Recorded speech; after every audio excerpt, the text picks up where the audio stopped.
আমি বলবো যে আইএমএফ বা ওয়ার্ল্ড ব্যাংক যারা আমাদেরকে ঋণ দেয় তারা আমাদেরকে কিছু পরামর্শ দিবে, এটা খুবই স্বাভাবিক। একটা কথা আছে যে সারা পৃথিবীর সমস্ত আর্থিক প্রতিষ্ঠান ওই ব্যক্তিকে খুঁজছে যাকে ঋণ দিলে সময় মতো লাভসহ টাকাটা ফেরত পাওয়া যাবে। তো আইএমএফ তাদের টাকা সময় মতো ফেরত পাওয়ার জন্য তারা বাংলাদেশ সরকারের আয় বাড়ানোর জন্য নানা রকম ফর্মুলা দিবে, এটা সব সময় দিয়ে থাকে, কিন্তু সেটাই আমাদেরকে ফলো করতে হবে তা না।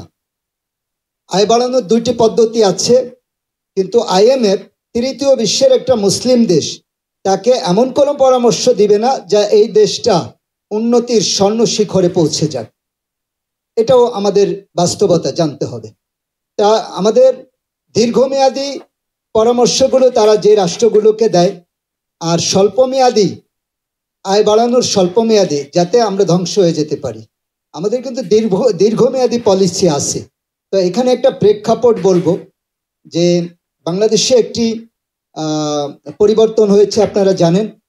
একটি গণতান্ত্রিক এবং সুন্দর পরিবর্তনের জন্য বাংলাদেশের মানুষ অনেক ত্যাগ স্বীকার করেছে, এবং সেই ত্যাগ স্বীকারের জন্য লড়াই সংগ্রাম আন্দোলন বিভিন্ন কারণে প্রায় 2 থেকে 3 মাস আমাদের দেশে একটু অচল অবস্থা তৈরি হয়েছিল।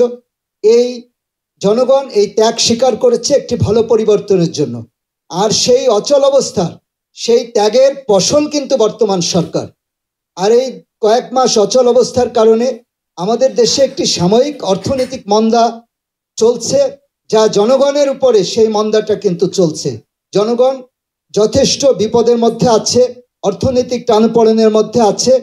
এই সাময়িক মন্দাটা কাটিয়ে ওঠার জন্য এই সরকারকে দায়িত্ব প্রদান করা হয়েছিল, কিন্তু খুবই দুঃখজনক যে তারা মরার উপর খাড়ার ঘা। এই অবস্থায় হঠাৎ করে তাদের ব্যাড ট্যাক্স বাড়ানোর এইরকম একটা উদ্যোগ, এবং এই উদ্যোগের পরে আমি অর্থ উপদেষ্টাকে অত্যন্ত শ্রদ্ধা করি, সবসময় অত্যন্ত ভালো মানুষ হিসেবে জানতাম, কিন্তু ভ্যাট ট্যাক্স বাড়ানোতে যতটা কষ্ট না পেয়েছি তার চেয়ে বেশি কষ্ট পেয়েছি তার বক্তব্যে। তিনি অত্যন্ত সুন্দর ভাষায় একটু নিষ্ঠুর, খুবই নিষ্ঠুর বক্তব্য দিলেন। বললেন এই ভ্যাট ট্যাক্স বাড়ানোতে জনগণের কোনো কষ্ট হবে না, পণ্যমূল্য দাম বাড়বে না। ইরাকের সাদ্দাম হোসেনকে ফাঁসি দেওয়ার পরে আপনারা জানেন যে মিথ্যা অজুহাতে ইরাককে ধ্বংস করে দিল, তারপরে সাদ্দাম হোসেনকে একটা প্রহসনের বিচারের মাধ্যমে ফাঁসি দেওয়ার পরে মার্কিন যুক্তরাষ্ট্রের প্রেসিডেন্ট খুব সুন্দর ভাষায় বলেছিলেন সাদ্দাম হোসেন ন্যায় বিচার পেয়েছেন। আমার মনে হয় অর্থ উপদেষ্টা এই বাঙালি জাতিকে ন্যায় বিচারের কথাটাই বললেন, যে এই ভ্যাট ট্যাক্স বাড়ানোর মাধ্যমে বাঙালি জাতি সুন্দর ন্যায় বিচার পেয়েছেন। আমি এর তীব্র নিন্দা জানাই। আর পাশাপাশি আমি বলবো যে আধুনিক যারা ইয়াং জেনারেশন আছেন তাদের জানা উচিত যে আধুনিক অর্থনীতিতে একটা নতুন নাম সবাইকে জানতে হবে, ট্যাক্স হ্যাভেন কান্ট্রি।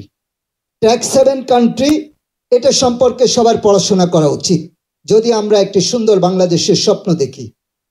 বর্তমান পৃথিবীতে সবচেয়ে উন্নত যে উত্তর ইউরোপের দেশগুলো বা আমাদের এশিয়ারও কিছু দেশ আছে যারা রাতারাতি উন্নয়নের শিখরে পৌঁছে যাচ্ছে, তারা কিন্তু সবাই ট্যাক্স হ্যাভেন কান্ট্রি।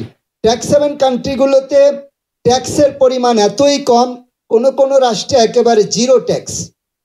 তো জিরো ট্যাক্স দিয়ে তারা কেন সবার উপরে উঠে যাচ্ছে? খুব খালি চোখে সহজ সরল অঙ্কে রাষ্ট্র পরিচালনা করলে রাষ্ট্রকে একটি বৈপ্লবিক পরিবর্তনে আনা সম্ভব না। ট্যাক্স হ্যাভেন কান্ট্রিগুলোর আয় বাড়ে যদি আজকে ভ্যাট প্রথা তুলে দেয় বাংলাদেশ থেকে, তাহলে আগামী 2 বছরের মধ্যে বাংলাদেশের যে আয়, যে রাষ্ট্রের যে আয়, সেটা আমার মনে হয় কমপক্ষে 4 গুণ বাড়বে। এর অনেক কারণ আছে। এই ভ্যাটের যন্ত্রণায় আপনারা জানেন কিনা, ক্ষুদ্র ব্যবসায়ী, আমার অনেক আত্মীয় স্বজন বন্ধু বান্ধব আছে, তারা পালিয়ে বেড়ায়। ক্ষুদ্র ব্যবসায়ীরা এই জায়গায় জায়গায় ভ্যাট অফিসাররা দাঁড়ায় থাকে, একটা ভ্যানে মাল নিয়ে গেলেও ধরে।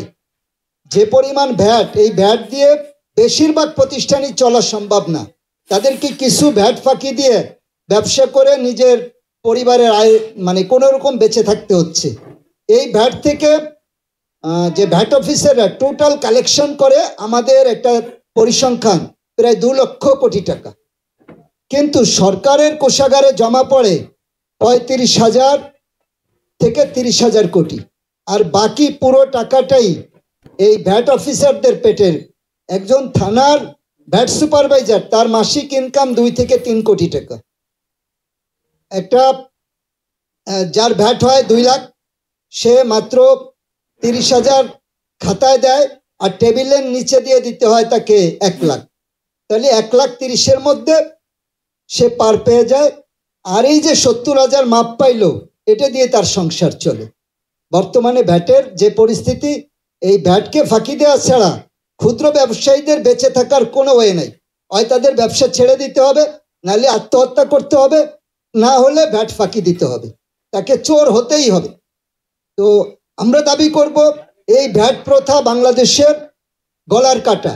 এই ভ্যাট প্রথাকে বাতিল করার জন্য, আর এই মুহূর্তে যেই মুহূর্তে জনগণ বহু ত্যাগ তিতিক্ষার মধ্য দিয়ে একটি পরিবর্তনের মাধ্যমে আপনাদেরকে সরকার হিসেবে প্রতিষ্ঠিত করেছে, এই জনগণের উপরে এই মুহূর্তে ভ্যাট প্রয়োগ করা